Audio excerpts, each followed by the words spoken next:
네, 불법 정치자금 1억 원을 받은 혐의로 검찰에 소환된 홍준표 지사가 17시간 동안 고강도 조사를 받고 오늘 새벽 귀가했습니다. 홍 지사는 최선을 다해 소명했다고 소회를 밝혔는데요. 검찰이 홍 지사에 대해 구속영장을 청구할지 주목됩니다. 네, 한편 벼랑 끝에 선 새정치연합은 집안 싸움으로 하루도 바람 잘 날이 없습니다. 절체절명의 각오에서 다시 시작하겠다는 말은 사라지고 친노와 비노의 계파 갈등만 벌어지고 있는데요. 오늘 두 분 모시고 이야기 나눠보도록 하겠습니다. 미래경영연구소의 황장수 소장 그리고 양지열 변호사 자리했습니다. 어서 오십시오. 네, 안녕하세요. 네, 홍 지사가 약 17시간의 조사를 받고 오늘 새벽 귀가했습니다. 부족한 부분은 차후에 다시 소명하겠다. 이렇게 짧은 말만 남기고 차에 올랐는데 어떻게 검찰의 입증 자료가 충분했다고 봐야 할까요? 예, 검찰은 홍 지사를 여러 번 부르지는 않을 것 같습니다. 어제 검찰이 아마 장소하고 매달 며칠이라는 2011년 6월께 있었던 이 뇌물을 건너받았다는 시간까지 특정했던 것 같아요. 예. 그리고 이제 검찰이 여태까지는 외부적으로는 의원회관 지하 주차장이냐, 의원회관 707호냐, 이 두 가지 설을 갖다가 퍼뜨렸는데 어제는 아마 정확하게 그 두 군데 중에서 어느 쪽이라고 했던 것 같습니다.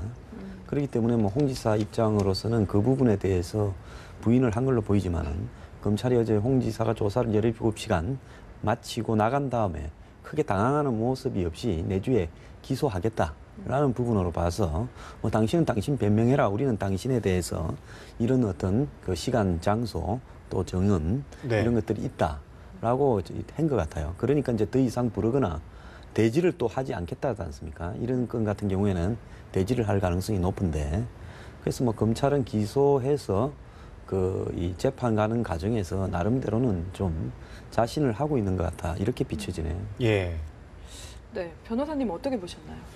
아까 이제 말씀하신 부분들 중에서 보충적으로 얘기를 하면 대지를 하지 않겠다라고 하는 것은 그러니까 사실 두 분이 어차피 홍 지사가 강력하게 부인을 하고 있는 상황에서 마지막 순간에만 만났다는 거 아니에요, 결국에는. 예. 그 전 단계에서는 유승문 부사장이 독자적으로 부인이 데려다 줬고 의원회관도 혼자서 걸어서 올라갔을 것이고 당연히 많이 들어갔던 사람이기 때문에 그런 식의 얘기들로 동선이 정말 그야말로 문 오른손으로 열었냐 왼손으로 열었냐부터 시작해서 왼쪽으로 꺾었더니 뭐가 나오더라까지 세밀하게 파악이 돼 있었고 거기에 대해서 이제 홍 지사 같은 경우는 어제 본인이 그날 당일의 행적 같은 스케줄표 같은 걸 가지고 가서 충분히 또 소명을 했다고 하기 때문에 어차피 말이 어긋나고 있기 때문에 대지를 해서 확인을 안 해줄 것이다. 예.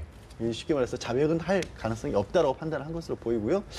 그 다음에 일단 부른 것 자체가 피의자라고 소명한 걸로 봐서는 기소 가능성이 처음부터 굉장히 높았던 게 아니냐라는 게 법조계의 또 일반적인 시각이기도 합니다. 반면에 한편으로 또 이런 얘기도 나와요, 검찰에서. 또 이건 또 무슨 얘기인지 모르겠는데 예. 일반적인 어떤 경우처럼 혐의를 확장시켜 놓고 우리가 피의자 신분으로 부른 건 또 아니라는 식으로 발을 슬그머니 빼는 것도 하나로 또 보이는 걸로 봐서는 그만큼 사실 검찰과 또 홍 지사 사이에 두뇌 싸움이라고 해야 될까요? 아니면 법리 공방 같은 것도 굉장히 치열한 상황인 거죠, 아직도. 네. 네, 만약에 이 홍 지사에게 구속영장이 청구가 된다면 아무래도 좀 무슨 정치적 내상이 좀 심각할 것 같은데 어떻게 보시나요?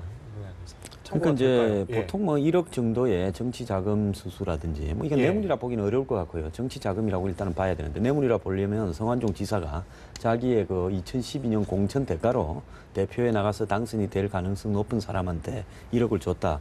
이렇게 해야 뇌물이 되는데 그 공여한 사람은 죽어버렸습니다. 예. 그렇기 때문에 정치 자금처럼 해석이 될 거라고 보는데 그 정치 자금 1억에 이제 구속영장을 청구하겠다라는 이야기가 나오는 것은 결국은 홍 지사가 자신의 측근들을 이용해서 윤 전 부사장에게 말을 맞추려거나 압박을 한 것처럼 비춰지기 때문에 증거 인멸이나 이런 어떤 부분, 정인 해유에 대한 가능성 때문에 영장을 청구하겠다 이런 부분인데요. 검찰이 제가 봤을 때 기소를 자신을 한다면 굳이 검찰 선배의 좀 끄끄러운 어떤 정치적으로도 또 예민할 수 있는 문제를 가지고 구속영장을 청구를 굳이 하겠는가 하는 부분에서도 저는 개인적으로 의문은 좀 있습니다. 예.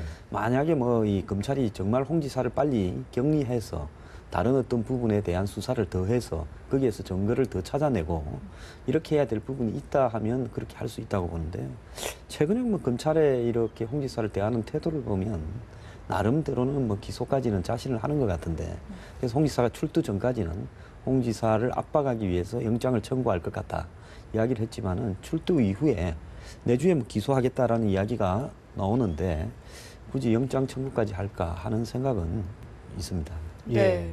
그리고 또 하나 궁금한 점이 이 회유를 지시했다. 측근들이 조직적으로 회유를 시도했다. 이런 이야기들이 나오고 있는데 이 회유에 대한 입증이 가능한지 또 지시한 것에 대한 입증이 가능한지도 궁금하거든요.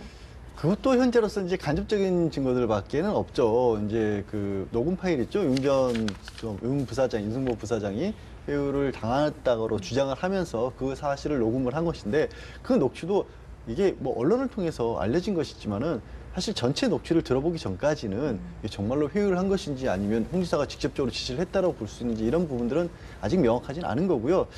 그리고 이게 만약에 명확했다면, 아주 명확했다면 사실 사건이 너무 간단하게 풀리는 거예요. 이게 구속사의 문제가 아니라 이 회유를 했다는 게 명확하다는 얘기는 뭐냐면 돈을 받았다는 게 명확해진다거든요. 예. 증거를 묻으려고 했다는 건 이유는 증거 인멸. 뭐였어요? 예. 증거를 인멸한다는 얘기 자체는 범죄를 저질렀으니까 증거를 인멸하는 거지 본인이 그냥 정치적인 어떤 것을 빠져나가기 위해서 회유했다라는 정도라면 사실은 이것만 가지고 뭔가를 구속을 한다거나 아니면 명확하다거나 이렇게 보기는 어렵거든요. 그 얘기 말씀하신 것처럼 그게 아주 명확하진 않기 때문에 검찰에서도 지금 이렇게 고강도의 17시간에 이르는 어떤 그 진술을 통한 확인 작업이 필요했던 거죠. 만약에 이제 예. 영장을 청구했다가 기각이 될 경우에 네.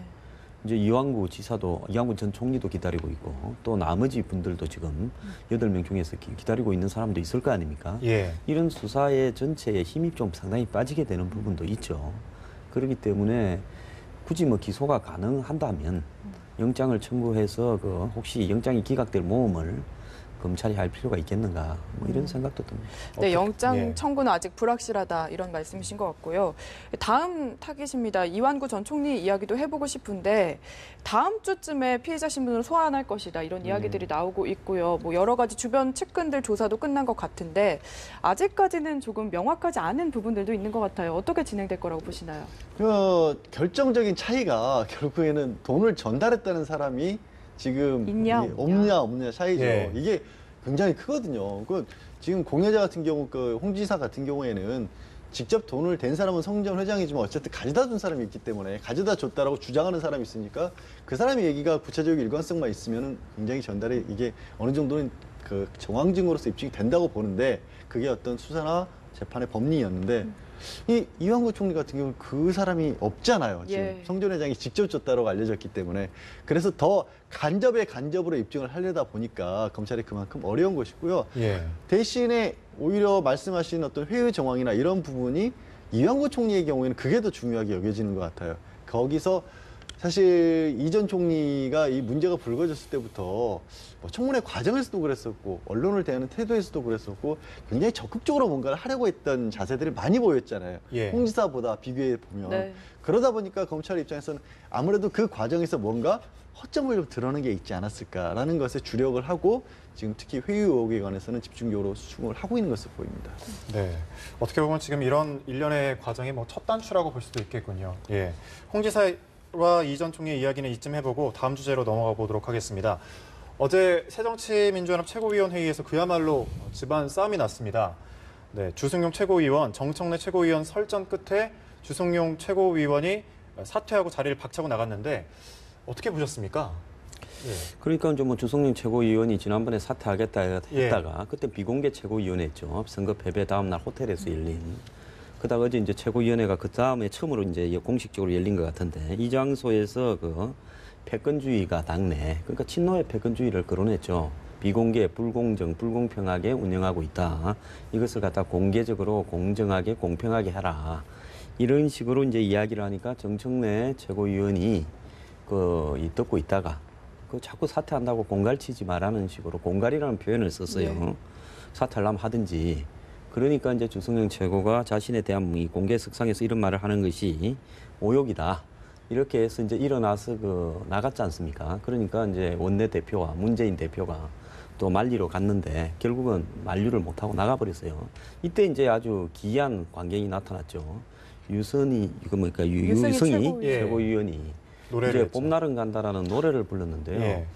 저런 장면을 옛날에서 좀 본 것 같은데 히틀러 마지막 14일을 다룬 그 몰락이라는 영화에서 보면 뭐 이 소련군이 베를린 주변까지 왔는데 지하 벙커에서 생일이라고 이제 그 오페라 아리아를 틀어놓고 그 말입니다. 죽기 자살하기 직전에 괴벨스하고 히틀러하고 음악을 듣는 이런 장면이 나와요. 그래서 진짜 저건 좀 코믹하다고 해야 되나, 좀 뜬금없다고 해야 되는가. 안 그러면 좀 그로테스크라는 말이 있죠. 좀 괴이하다고 해야 되나. 그런 모습을 그 연상시키던데, 저도 오늘 궁금해서 아침에 오기 전에 한번 찾아가지고 그 동영상을 한번 봤어요. 회의 때 노래 부르는 장면을 한 소절만 부르는데 그 참말로 좀 왜 그랬는지를 설명하기가 좀 곤란한 희귀한 장면이었습니다.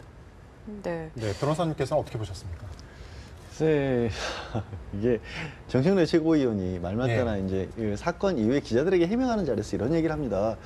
주 최고위원이 비판을 했고 나도 거기에 대해서 맞서서 비판한 것이기 때문에 내가 사과할 이유는 없다라고 하는데, 이게 썰전이나 비판 같은 경우에는 예를 들어서 이렇게 지금 저희 황 소장님도 얘기를 나누다가 의견이 다른 경우는 있을 수 있잖아요. 의견이 다르면 서로 말을 주고받는 건 가능한데 거기에서 한쪽을 일방적으로 잘못했다라는 것도 조금 문제가 있는 것이고, 또 거기에 대해 의견을 주고받는 과정에서 어쨌든 정치적으로도 선배고 나이도 굉장히 또 더 많으신 분에 대해서 굉장히 부적절한 표현을 썼죠. 공갈 치지 말라는 식의. 그것 때문에 사실은 비난을 받는 건데, 정치교원은 그게 자기가 그것 때문에 비난받는다는 것 자체를 모르시는 것 같아요. 그리고 유승희 의원의 경우에도 그 자리가 굉장히 어색하고 뭔가 좀 어떻게든 수습을 해야겠다고 생각하니까 수습한다고 하는 방안이 지금 그런 뜬금없는 노래를 부르신 건데, 그러니까 왜 그럼 이분도 이게 수습 방안이 되리라고 또 생각을 못했다는 것 같아요. 어떻게 보면 각자 그냥 자기 생각대로만 몰두해 계신 것 같아요. 이게 저 상대방의 입장 아니면 지금 처해 있는 상황, 그리고 그 많은 기자들과 카메라가 있다라는 것 자체도 생각들을 못 하시는 건지 굉장히 답답한 모습이었죠. 네, 회의실을 이제 주승용 최고위원이 박차고 나가니까 문재인 대표가 이제 따라 나서긴 했는데 사실 결국엔 빈손으로 돌아왔잖아요. 비난이 좀 있더라고요.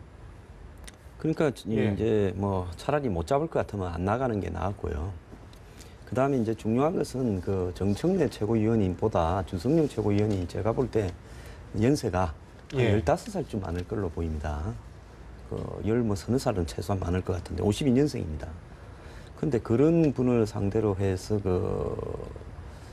저렇게 이제 막말을 했단 말입니다. 공갈이라고. 그럼 뭐 보통 사인간에도 공갈하느냐 이러면 거의 싸움 단계까지 간 거 아닙니까? 그래서 그렇다면 이제 문재인 대표가 공식적으로 경고를 하고 그 자리에서 사과를 끌어내야 되는데 주의를 줬는데 결국은 사과는 안 했어요. 정청래 최고위원이. 그래서 이제 저렇게 되면 정청래 최고위원은 문재인 대표를 갖다가 일종의 옹호하고 이렇게 막아주기 위한 방탄 차원에서 그런 표현을 해서 이제 진압을 했다 이렇게 볼 수 있을 건데, 그렇지만 저런 것이 문재인 대표한테 유리하게 작용하는가 불리하게 작용하는가 보면 주성령 최고는 최고위원 선거에서 1등을 한 분 아닙니까? 그 1등을 했다는 것은 호남 광주 정서가 그래도 이 문재인 친노 진영을 견제하기 위해서 이 주성령 최고를 갖다가 이 1등으로 당선시켰는데, 그런 어떤 이 호남 광주 정서에 더욱더 그 기름을 부어서 악화시키는 그런 쪽으로 작용할 가능성이 큽니다. 특히 지금 박지원 그 노갑 두 분이 어제 만나가지고 문재인 대표가 책임을 져야 된다라는 쪽으로 의견을 모았다 그러지 않습니까? 그래서 당내에 이런 부분이 일파만파로 커져가는 양상 속에서 어제 최고위원회는 그 공격하는 사람이 나오면 그걸 갖다가 부드럽게 받아들이면서 우리도 반성할 게 많다 하면서 이 스펀지처럼 충격을 흡수하는 작용을 하고 욕을 좀 하면 욕을 좀 들어야 되거든요. 욕을 비판을 듣는 것도 일종의 정치에서는 이 정치적으로 수습하는 과정입니다. 예. 그런데 그걸 갖다가 이 공격으로 맞서서 퇴장까지 왔다. 거기에 또 어떤 뭐 유승희 최고위원은 노래를 불렀다. 누가 그랬다 하더만요. 그 장면을 보면서 이제 장구하고 북만 놓으면 당은 끝났다고. 그래서 저런 어떤 모습이 이제 오늘 아침에 굉장히 희화화돼 가지고 이 제130석이나 되는 제1야당의 위치나 처지를 여러 가지 모습들이 서로 오버랩되면서 굉장히 좋지 않게 작용을 하지 않습니까? 아마 이런 것들이 작용해서 다음 주 지지율은 더 떨어질 걸로 봐요. 그래서 정치가 꼬이더라도 꼬인 데서 풀어가려고 노력을 해야 될 건데 그 풀기 위해서 만난 모임이 점점 더 이렇게 추락해가는 모습을 보이는 것은 굉장히 안타깝다고 봅니다. 네, 참 부끄러운 모습을 보인 것 같습니다. 끊이지 않는 야당 내부는 얘기가 계속해서 나오고 있는데 어제 사건들을 좀 일련적으로 되짚어 보면은 그 발단에는 이 주승용 최고위원이 문 대표를 비판을 했어요. 왜 이랬다고 보시나요? 사실 그 부분이 이제 전체 어떤 새정치민주연합 분위기로 봤었을 때는 조금 주승용 최고위원도 너무 좀 과했다라는 부분도 생각도 예. 들어요. 왜냐하면 이제 어쨌든 문재인 대표가 책임을 지느냐 여부냐 말은 많았지만 국민연금 관련된 공무원연금과 관련된 부분으로 해서 돌파구를 좀 찾아 나가는 시점이었고 당내에서도 현재로서는 딱히 이렇게 어떤 대안을 찾기가 좀 어렵다는 어떤 현실적인 이유 때문에도 지도부 자체는 출범을 해서 유지를 하자라는 그런 분위기가 많았는데 거기에 아마도 추측이지만 결국 정치하는 걸 외부에서 보면서 추측을 하는 거니까 이종걸 이제 비노기에 통해서 원내대표가 선출이 됐고 예. 거기에서 또 처음으로 열리는 자리였지 않습니까 어제가. 그러다 보니까 주승용 최고위원 입장에서는 한 번 더 강조를 하고 싶었겠죠. 그걸 판을 꼭 깨자라기보다는 야 이렇게까지 상황이 이르렀다. 문재인 대표 어제 자리를 보면은 딱 앉았는데 대표 앉아 계신 자리에 왼쪽에 아마 주승용 보기에 그렇죠. 그래서 주승용 예. 최고였고 오른쪽이 새로 된 이종걸 원내대표였죠. 예. 결국에는 대표가 친노의 좌장이지만 양쪽에는 비노기가 자리 잡고 있는 그런 현실이었잖아요. 그런 모습에서 친노라고 하는 부분들, 친노라고 불리는 부분들이 이 새정치민주연합 전체 당에 대한 국민들의 지지도에 비해서 당내에서 차지하고 있는 역할이 너무 크니까 그런 부분에 있어서만큼은 당신들이 좀 내려놔야 그것만이 문재인 대표도 앞으로 살 길이다라는 식의 어떤 걸 던졌는데 그 표현이 이제 너무 불공평하다 이런 식으로 나가니까 발끈해서 그거를 반박한다고 나온 거였는데 저는 그런 말씀하신 것처럼 황 수장님 말씀하신 것처럼 그런 부분 우리도 있는데 앞으로는 어떻게 하겠다는 이런 식으로 나갔어야 되는데 정 최고위원이 굉장히 공격적인 발언을 잘 하시죠. 대포를 쏜다는 표현까지 누구는 하시더라고요. 예. 대포를 쏘시려면 여권에 쏘시는데 청와대에 쏴야죠. 왜 같은 당 내부에서 대포를 쏘십니까? 이건 아니라는 거죠. 네, 참 어쨌든 친노 당 대표, 비노계 원내 대표로 친노 간, 비노 간의 갈등이 계속될 걸로 보고 있는데 그래도 당장 분당이라든지 이런 최악의 상황으로 가지는 않을 것 같다는 분석들이 나오고 있는데 그에 대한 의견 소장님 어떠십니까? 저는 제가 봤을 때 먼저 전제로 이제 평론여행 할 때 야권이 분열된다 이런 표현을 마치 야당이 분열되라고 부채질하는 것처럼 비춰져서 말을 하기가 좀 곤혹스러운 측면도 있는데 예. 중요한 것은 대선 때는 야권이 전부가 하나가 될 거기 때문에 야권이 분열되는 부분이 오히려 여권에 유리한 게 아니라 야권이 더 경쟁력을 갖추어서 서로 경쟁을 하다가 야권의 주도 세력을 갖다가 교체를 이 야권 지지자들의 힘으로 강제적으로 하는 이런 효과도 있습니다. 지금 친노가 2012년 대선 때 이제 당도 장악하고 후보로 복귀했다가 대선 패배의 책임을 지고 잠깐 뒤로 물러났다가 또 금방 안철수, 김한길 두 대표를 쫓아내고 다시 장악을 했단 말입니다. 그런 어떤 부분 속에서 친노가 계속 장악을 유지해가는 방법은 모바일이라든지 여론조사라든지 국민 참여 경선인 이런 표현을 통해서 친노가 계속 패권을 할 수밖에 없다. 어제 주승용 최고위원이 이 비공개, 불공정, 불공평이라는 것이 당내 당원하고 대의원의 의견이 그렇지 않다. 즉 친노에 대해서 비판적이고 친노식 공천에 대해서 비판적이면 그 결과가 예를 들어서 박지원, 문재인이 경선을 하면 그 당원 대의원이 투표한 것만 가지고 딱 정하면 더 이상 이야기할 것도 없어요. 그런데 국민 여론조사니 이렇게 해갖고 보면 그 당원 대의원 투표에서는 지고 국민 여론조사에서 이기고 이번에 관악을 선거라든지 광주의 경선이라든지 모든 경선에서 또 그런 행태가 반복이 되거든요. 그러니까 당의 당원과 대의원은 무엇 때문에 존재하는가? 외부 인사가 당원과 대의원에 우선해서 이 권한이 있는가? 이런 부분에 대한 근본적인 의문이지 않습니까? 이것이 이제 불공정, 불공평하다라고 이야기하는 거 아니겠습니까? 그럼 이런 부분들을 갖다가 시정할 수 있는 부분이 안 보이니까, 가능성이 없으니까, 우리가 밖에서 이렇게 새로 당을 만들어서 내년 총선에서 강제적으로 맞대결을 해서 의석수에서는 단일화가 안 돼서 좀 포기가 되더라도 이 경쟁력을 가진 어떤 세력이 야권을 주도 세력을 먼저 교체해서 대선에 임하겠다. 이런 부분이 있거든요. 그래서 이거는 이제 일정한 흐름이 된 것 같습니다. 이 흐름에는 제가 볼 때는 이 정통 동교동계, 지금 그 고문들을 하는 은퇴한 동교동계 분 말고요. 당내에 남아있는 박주선 의원이나 주성용 의원 같은 경우 그런 부분, 또 손학규계, 김한길, 안철수계 이런 부분들은 제가 봤을 때 이제는 점차적으로 새로운 어떤 틀을 갖추는 쪽으로 갈 거라고 보고 있습니다. 왜냐하면 진노의 그런 어떤 태도나 자세에 있어서 말을 하거나 토론을 해서 시정이 될 수 없다라는 부분 어제 회의 같은 데서 여실히 드러났거든요. 예. 그리고 또 가장 중요한 것은 선거가 임박해 있기 때문에 본인들이 공천이 될 것인가 안 될 것인가라는 의원들이 스스로가 잘 알고 또 어느 쪽으로 가야 당선 확률이 훨씬 높은가를 잘 알기 때문에 그런 것들이 분열의 요인으로 작용하는데 그렇다고 당장 되는 건 아니고요.